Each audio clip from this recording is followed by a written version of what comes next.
Fala turma, tudo bem com vocês? Sejam bem-vindos a mais um episódio do podcast Debugando Ideias, o episódio é o número 11.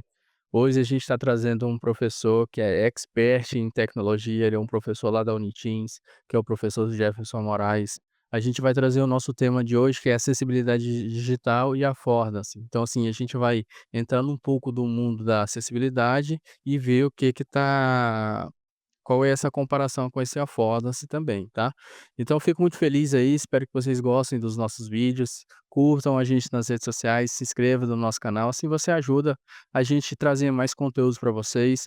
A gente está com uma grade de convidados para esse mês totalmente, excelente, eu fico muito feliz aí do nosso podcast, está indo muito além do que eu esperava, certo. Então assim, vamos iniciar trazendo o nosso convidado aqui, que é o professor Jefferson Moraes. Professor, sejam muito bem-vindos ao podcast Debugando Ideias, o podcast que realmente está trazendo a tecnologia aqui para a cidade de Palmas Tocantins. Obrigado, Malone, pelo convite. É uma satisfação poder estar aqui, falar de um tema que eu acho muito importante, né, e discutir um pouquinho com a galera, né. Incentivar também, assim, para conhecer um pouco mais sobre acessibilidade e principalmente sobre a utilização das affordas também. Ah, que maravilha, eu fico feliz, professor. Gente, para quem não sabe, o nosso convite para o professor foi um convite que a gente estendeu-se por mais de 20, 15 dias, a agenda dele é muito lotada.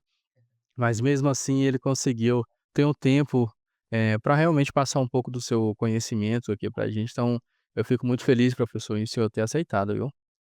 É uma satisfação. Ah, vamos lá, tá preparado? Sempre. Bora. Professor, eu queria saber por que acessibilidade digital? Por que que o senhor escolheu esse tema? Então, a gente vive na era digital, né, e isso já vem sendo falado há bastante tempo. E a gente vem percebendo que cada vez mais os profissionais, eles vêm precisando conhecer sobre a acessibilidade digital. As pessoas, elas vêm apresentando novas formas de acessibilidade, novas necessidades, e aí quanto mais a gente pode discutir sobre isso, trazer ideias, trazer formas de atuação, mas a gente incentiva que a computação esteja andando, assim, com a necessidade da sociedade. Até porque acessibilidade mesmo, né, a definição dela é promover o acesso para todo mundo, com ou sem deficiência. Então, quanto mais a gente conhece sobre isso, mais a gente inclui todo mundo, né. Todo mundo acaba sendo melhor atendido pela computação, pela informática, por toda essa parte digital.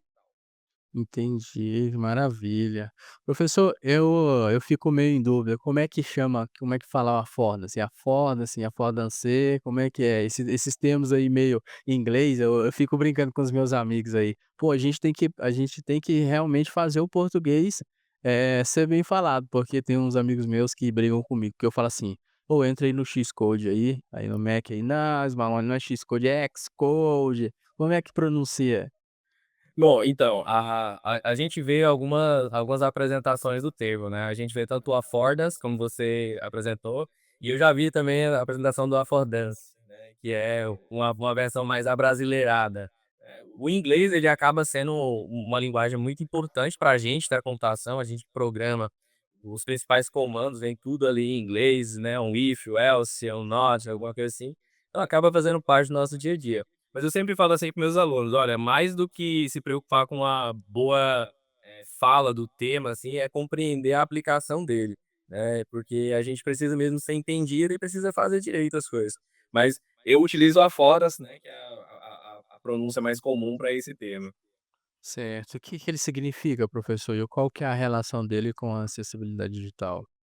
Então, quando a gente tá falando, assim, de acessibilidade, né, assim como quando a gente tá falando de user experience, a gente tá falando de vários conceitos que estão ali dentro e que vão se trabalhando para que eles sejam da melhor forma possível entregues, né. Então, quando a gente fala da foto, ele é mais um que compõe a acessibilidade, mas também compõe a experiência do usuário.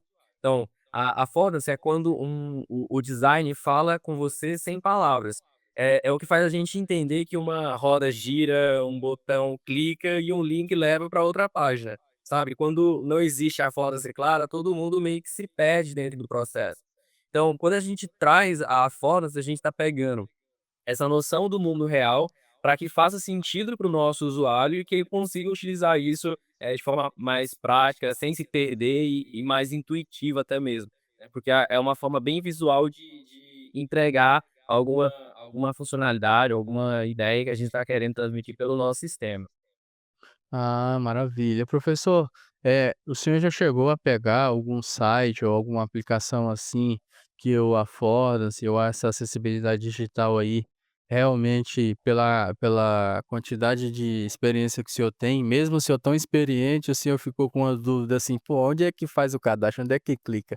Por que que esse formulário tá pedindo uma obrigatoriedade e não tá mostrando aonde?" Já chegou a um nível desse? Já assim, direto a gente encontra um ou outro, né, com vários tipos de situações, porque junto com as aforas, a gente vai ter vários conceitos lá da experiência do usuário, como por exemplo as heurísticas de Nielsen também, que são uma parte muito importante lá, que estão intrinsecamente relacionadas, né. Eu já utilizei sistemas até, acho que mês passado eu estava utilizando um sistema público, né, de um órgão público, que tinha uma parte lá meio assim, tipo, tinha um formulário gigante, preenchia o formulário inteiro, chegava no final, clicava no botão salvar, ele só dizia: "O formulário não tá correto". Ih, tocou todos os campos. Aí eu voltava: "Tá, que campo tá faltando?". E olhava, e era um formulário realmente extenso, olhava o formulário inteiro, não achava em lugar nenhum, para no final eu descobrir que é porque não era nem que não estava preenchido, é porque tinha um campo que eu tinha que colocar um ponto e vírgula entre as palavras-chaves que estavam sendo utilizadas, mas essa informação não estava clara em lugar nenhum. Ou seja, estava deixando o usuário muito mais confuso do que explicitando ali o que precisava ser feito, né. Então já aconteceu, isso é um caso mais recente, mas já vi de tudo um pouco, Pô, cores. em página do governo ainda, cara, Pois isso é é. complicado. Assim, falando, sobre um pouco a acessibilidade digital, a gente estava comentando aí antes da gente iniciar o podcast, que, essa questão da acessibilidade, professor, a tecnologia ela está conseguindo aí chegar num nível da idade de pessoas ali acima de 75 anos, né. O que que o senhor acha disso, da tecnologia? Pô, a gente está em 2025, exemplo, acho que há 4 ou 5 anos atrás, acho que a tecnologia não estava tão avançada quanto hoje, né. Então, eu fico muito feliz com isso, porque, dentro dos estudos da experiência do usuário, tem a questão do idoso, né. E o idoso somos nós no futuro. Então, se a gente não começar a pensar da agora na qualidade para os idosos de hoje, a gente não vai estar pensando na qualidade dos idosos do futuro, que somos nós mesmos, né. E quando a gente pega o próprio estatuto do idoso da legislação brasileira, ela fala que o idoso, dentro da computação, a gente tem um dever de promover o acesso para ele também, dentro das suas limitações, que são muito, mais manuais mesmo ali, da visão, do que ele já tem a baixa visão do que tá acontecendo.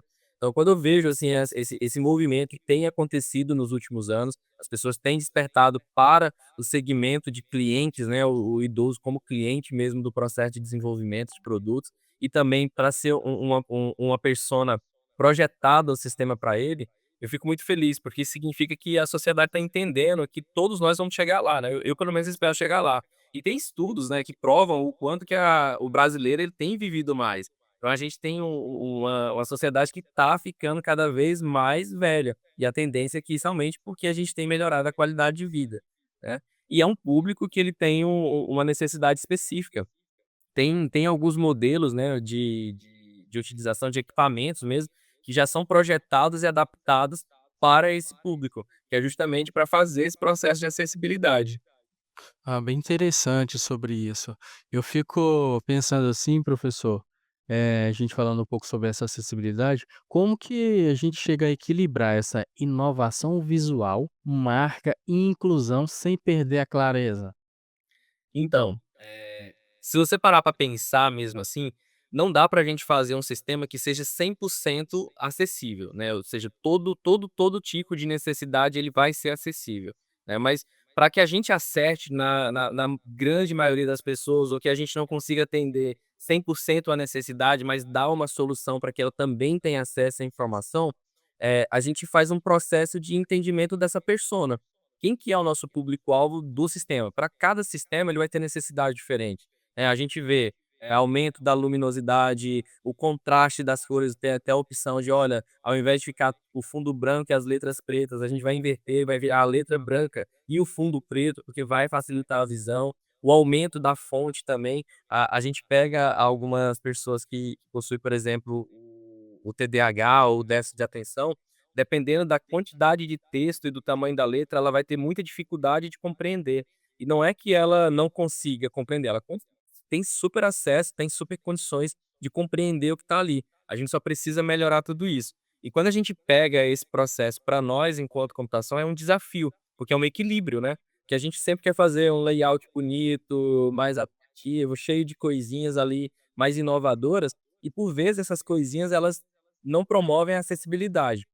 O modelo do EMEG mesmo, que é o modelo brasileiro de acessibilidade, que foi inspirado lá na WCAG, ele já ensina para a gente algumas técnicas, né? Que ele fala o seguinte: olha, não é porque não é que eu queira fazer um site extremamente inovador que eu não vou conseguir promover acesso. Ele diz: você pode fazer, e aí você faz a segunda versão dele, que é a versão com acessibilidade mais intrínseca mesmo dentro do processo, que é quando ele tira o flash, tira as partes em movimento, para que quem está acessando a informação consiga chegar na informação. E olha, existem bons modelos já hoje aí de sites aqui no Brasil mesmo desenvolvidos, que a gente percebe assim o quanto que esse equilíbrio tem chegado, sabe? Isso é muito legal. Interessante. Professor, essa questão essa acessibilidade ou esse affordance, vamos dizer, vamos supor que a gente está numa equipe, né, estamos ali com a nossa squad ali. Quem são essas pessoas responsáveis para fazer com que essa acessibilidade seja realmente testada antes de subir a aplicação? Porque, assim, às vezes tem aquele cara ali que é o freelancer, né, tem aquele full stack, o professor Tales. Inclusive o professor Tales mandou um abraço aí para o senhor, ele falou que vocês já fizeram alguns projetos aí, e ele tem uma admiração muito grande pelo senhor.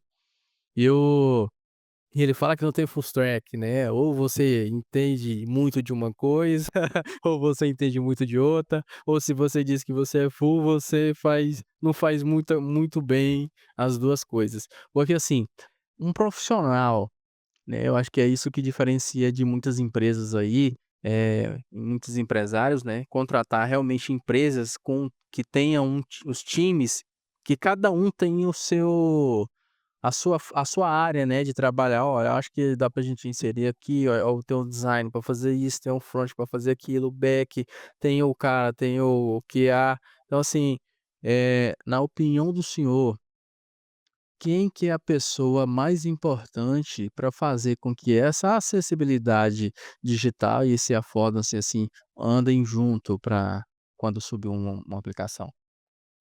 Então, assim, aproveitar que você falou do professor Tales, mandar um abraço para ele, né, assim, colega de projetos já que a gente já desenvolveu, já passamos por poucas e boas, assim, vários projetos juntos, e eu concordo totalmente com ele. Essa questão do full stack é bem complicado, porque quando você vai ver mesmo na prática, às vezes a pessoa não faz bem nenhum nem outro. Então, Ele fala isso, é muito melhor a pessoa ser boa em uma coisa e entregar com qualidade aquilo que ela faz, do que ela fazer mais ou menos, né, pelo menos eu parto muito desse pressuposto. Mas torço pra gente ainda ter full stacks realmente, assim, potentes na nossa área. Olha, quando a gente olha para isso, assim, de qual é o profissional, o olhar do profissional, essa tarefa ela é dividida.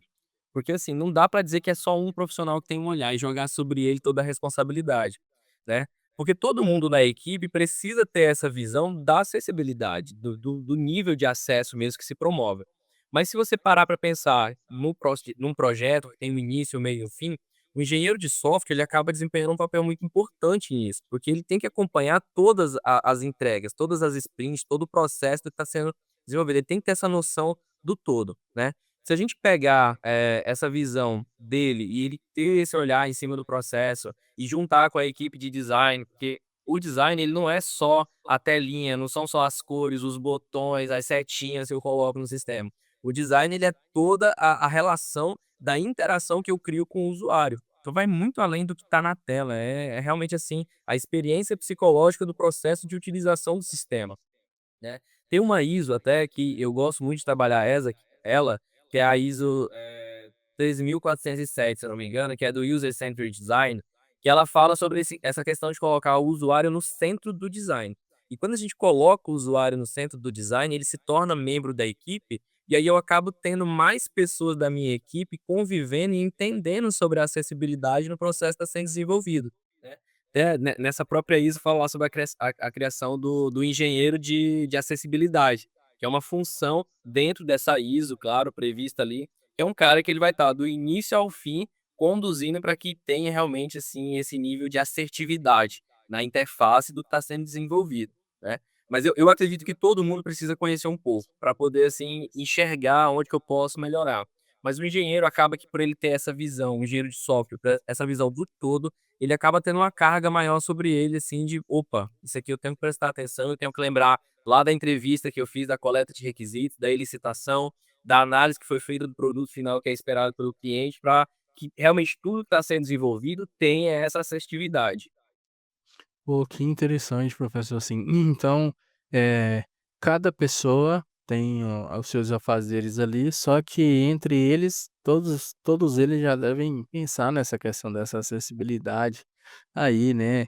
Assim, professor, é possível medir essa acessibilidade, assim, de forma objetiva, eh, ou não?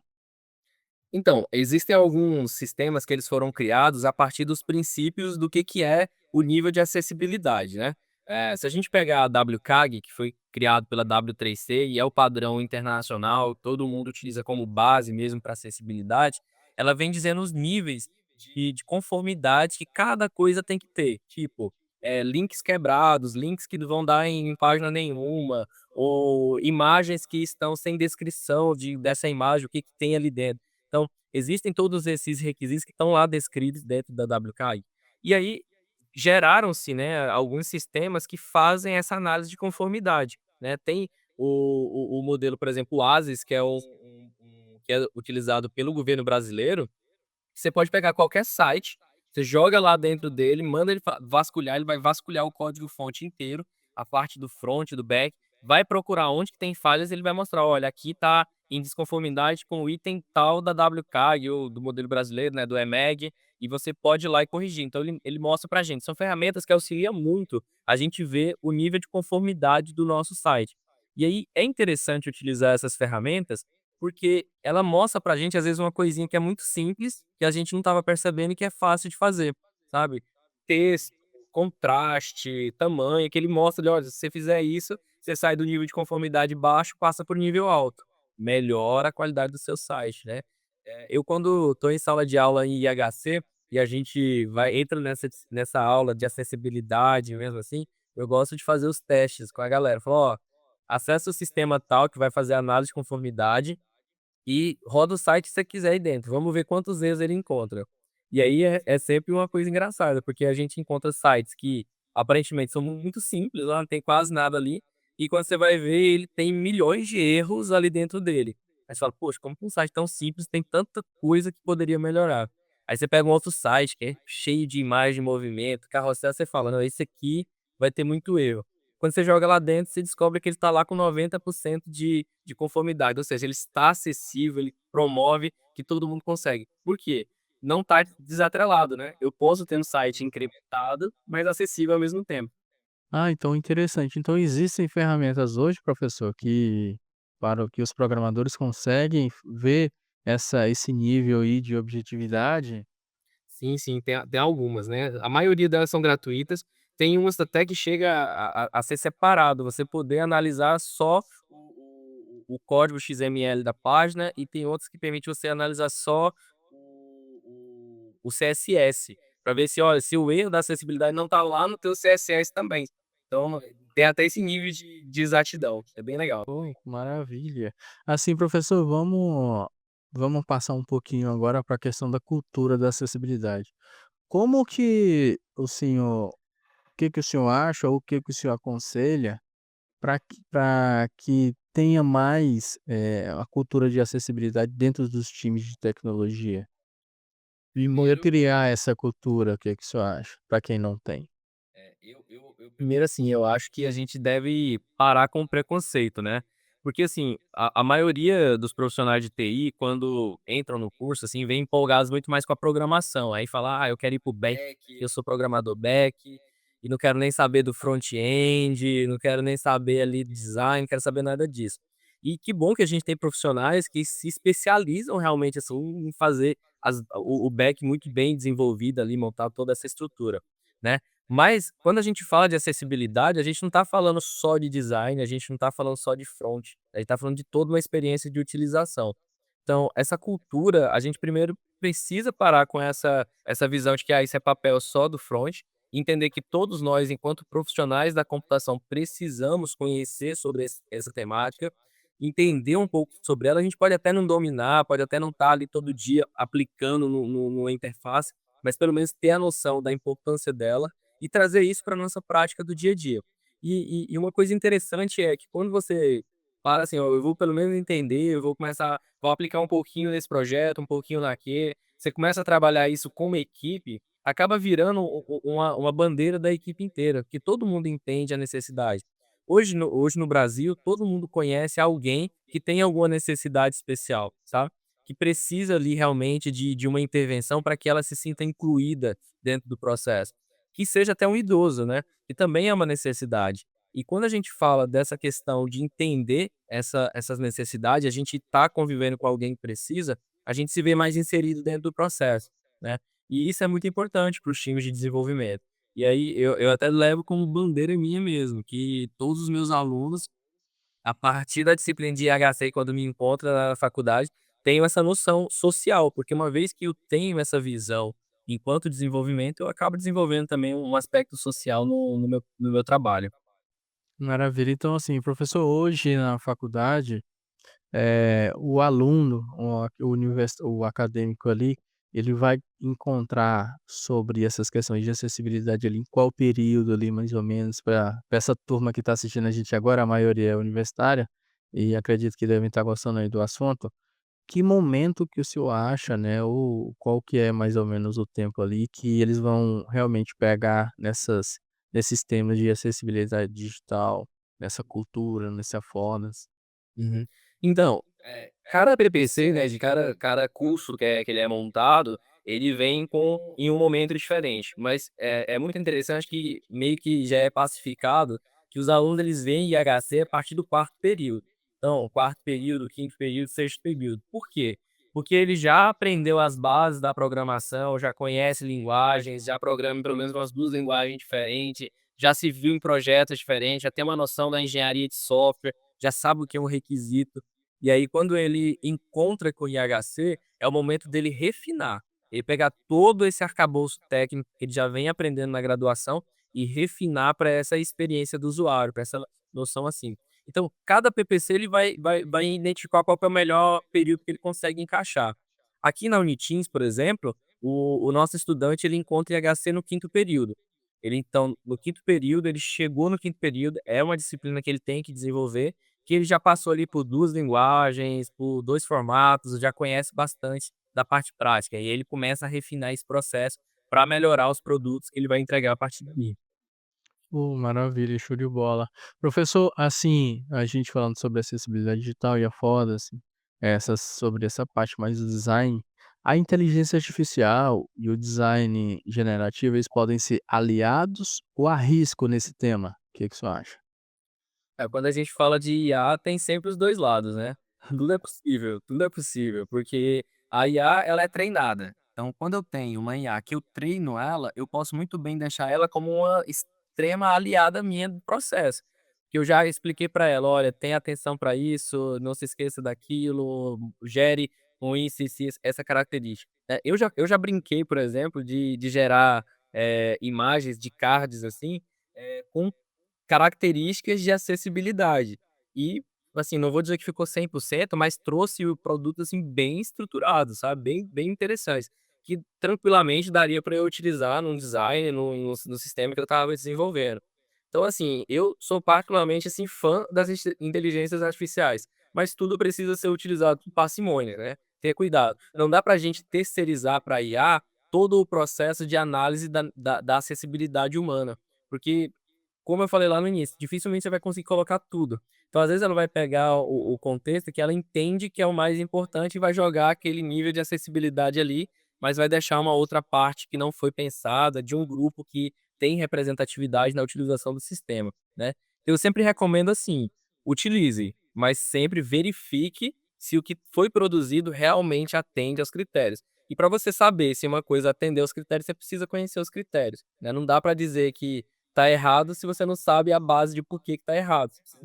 Você precisa saber disso antes. Entendi.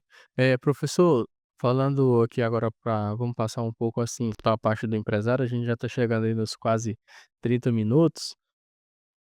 Qual que é o primeiro passo, né, para quem quer começar hoje a tornar os seus produtos mais acessíveis? Que é um exemplo, o que você acha que o empresário deve fazer agora? Ele acabou de assistir esse episódio e ele mesmo pode ir lá na página dele e fazer com que ele seja um usuário para tentar comprar os produtos dele ou acessar a plataforma, um formulário ou algo assim do tipo. Ó, tem 2 coisas que são, assim, mais básicas que já pode servir de norteamento, né, para o que que ele vai fazer. A primeira é ele conhecer o público-alvo dele, quem que é a galera que usa o sistema dele, né, porque cada sistema ele tem um grupo de pessoas que acessa, né, tem uma maioria, tem as personas que estão ali. Então, quanto mais ele conhecer esse grupo, mais ele vai entender. Por exemplo, às vezes eu estou desenvolvendo um determinado site comercial e que o meu público que mais compra ali são os idosos, ou pelo menos os produtos que estão ali são ofertados para idosos.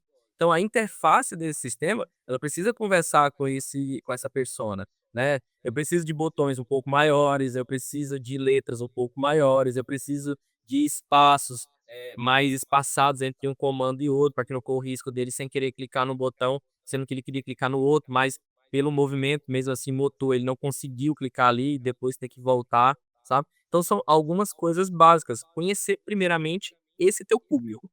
Conhecer o teu público, você vai ter uma noção das necessidades dele. Tem algumas, acessibilidades que elas já vêm prontos, né, já tem um tanto de API que você pode contratar, que ela já vai trazer ali para a tua interface, sem que seja necessariamente ali na codificação. Se você já puder colocar na codificação, maravilha. Mas se não, tem outras APIs que também auxiliam.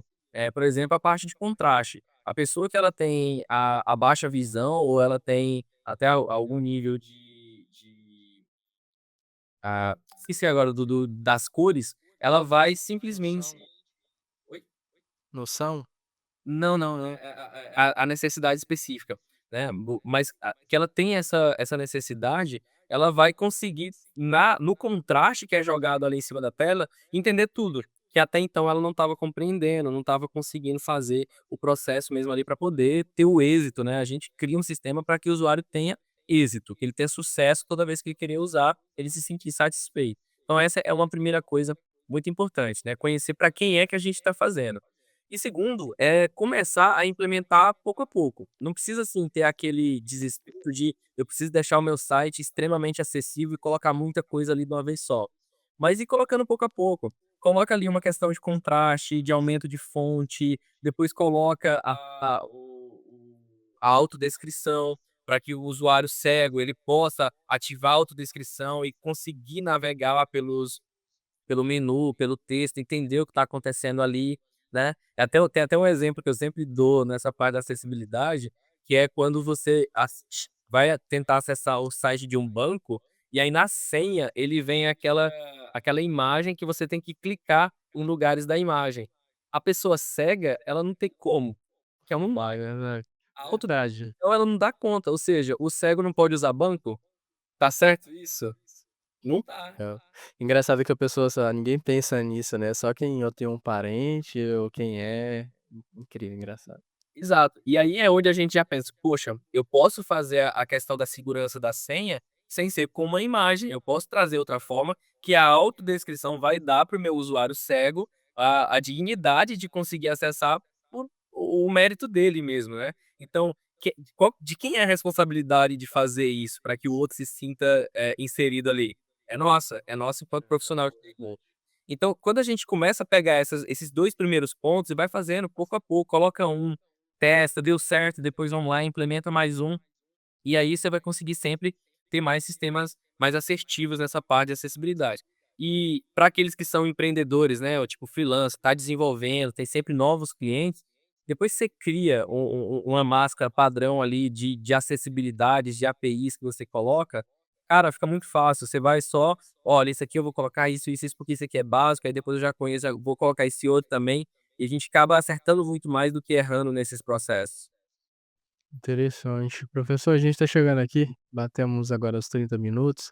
Eu queria que o senhor desse suas considerações finais. Pô, eu quero, assim, agradecer, né, pela oportunidade de vir poder falar de uma temática que eu gosto bastante, eu acho ela muito importante e necessária para a sociedade como um todo, né. E dizer, assim, para os nossos estudantes e para todo mundo que está acompanhando aqui esse podcast, que quanto mais a gente pensar na acessibilidade, no bem que a gente pode fazer para o outro, para realmente ter essa dignidade no processo de utilização de sistemas, a gente também está fazendo bem para a gente mesmo, né. No futuro, e assim, no futuro distante ali, quando eu tiver idoso, eu pretendo utilizar sistemas e me sentir completamente inserido dentro do processo e falar assim: "Olha, eu fui uma das pessoas que conversei com meus alunos, isso aqui foi feito por um aluno meu, por um profissional de computação que teve um olhar para as necessidades", né, e me sentir feliz com isso. Então, eu acredito que todos nós somos capazes de fazer isso e de melhorar a sociedade mesmo. É de pouco a pouco que a gente consegue ter bons resultados e ter, dias melhores para todo mundo. Ô, professor, eu agradeço a presença do senhor, né, no nosso podcast, trazendo esses conhecimentos que o senhor tem aqui pra gente. Eu realmente me interessei bastante nesse tema, achei muito legal. Estava fazendo algumas pesquisas aqui e ali, e realmente a acessibilidade digital, principalmente para você aí que é universitário, pô, é uma coisa extraordinária. A gente estava comentando agora há pouco aí sobre a questão do banco, pô, o cego não pode acessar banco, pô, agora às vezes você estava vendo agora, ouvindo, assistindo esse vídeo aqui, e deve estar pensando: "Pô, realmente, não tem". Então assim, as pessoas que trabalham com essa acessibilidade digital, tem que pensar em todo mundo, e eu acredito que todo mundo tem que estar incluso também, na sociedade, né. Eu a gente vai ficando por aqui, pessoal, espero que vocês tenham gostado aí do nosso podcast. A gente está sempre melhorando, trazendo inovações aí para vocês. Espero que gostem aí dos próximos episódios. Fiquem com Deus. Professor, dá um tchauzinho aí pra galera. Até mais, pessoal. Abraço. Pessoal, sigam a gente nas redes sociais, se inscrevam no nosso canal e até a próxima.